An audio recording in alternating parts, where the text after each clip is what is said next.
Welcome to the Mindfulness Tools series. In this video, I'm going to introduce a few types of practices that you can do that are very grounding. These are very static exercises, which means that you won't be moving very much. And if you're someone who needs to move, you might want to go check out the introductory video for movement types of mindfulness tools and all the practices that are with that, the rocking video as well as the walking meditations. So if you're someone who needs to move, this might not be for you, but who knows? Give them a shot if you want. So the grounding exercises that we're going to be doing are types of things that you can do if you're feeling scattered.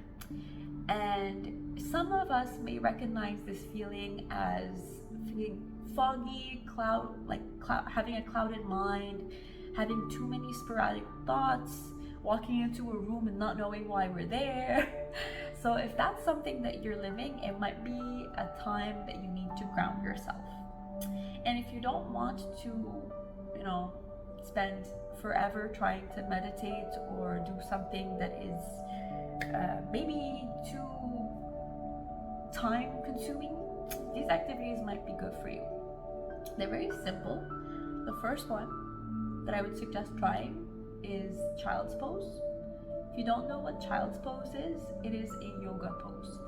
And a child pose, which I will put a video here to show you what it looks like, is a very simple exercise. You can do it both from the ground, obviously, or from a chair if you have some knee issues. And you're gonna be on your knees. Then you're gonna fold over and put yourself into a little ball. You can either have your arms extended out in front of you or beside you, and just stay there with your forehead really resting against the ground, and take a few deep breaths and do it for as long as you feel like you need to really calm yourself down. So it's as simple as that. So there will be a video where I guide you through this, and it's gonna be pretty short because obviously there's not much to it, but if you need to have someone sort of there with you to collaborate and to feel like you're doing it as a practice, that video is available. The other one that I would suggest that is as simple, and it does count as a coping strategy. If you're feeling overwhelmed, you can just lay on the ground. You can lay on your belly, you can lay on your side, you can lay on your back. And in the practice video for that, we go through all three, and you can choose whichever one feels best for you. Each one has its benefit. If you're laying on your belly, you're going to be able to feel your breathing go up and down and pressing against the floor, which can be helpful. If you're on your back, you can feel really supported. You can feel like your spine is really straight, and that can be really comforting as well, to feel supported. And then the third one, which is on your side in a bit of a fetal position, that's also helpful because you feel very comforted, and most people feel comforted in the fetal position. So you can go and check out the practice video for that one as well. And the third exercise that I would suggest for grounding is not really an exercise at all. It's a type of accessory.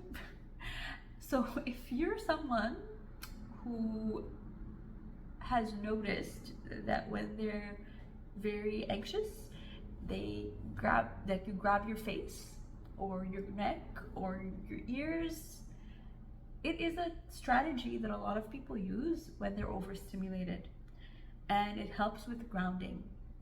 And throughout centuries, headpieces or scarves or hats have been used by people who are in positions of high levels in spirituality.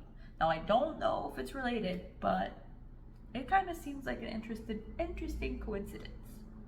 We're not doing this for cultural appropriation or anything like that. Really, that's not the intention. We're just using these tools as coping mechanisms. And you don't need to use anything in particular. You can use any hat that you have. You can use scarves. You can use a coat that is easily available. You can use headphones. All these strategies can help because you're applying pressure to your head, you're kind of giving your head a hug, and it can really be helpful to ground yourself and to reduce that overstimulation, okay? So give that one a try. There won't be a video about using head pieces to help ground you, but you can literally just give it a shot and put a hand on your head, a hand on your ears, and see how it feels. It is very relaxing, and so try it out and see if it works for you. So these videos are going to be a little peculiar, but I hope that you like them, and if you have any questions, please feel free to let me know. I hope this was helpful. Have a good day.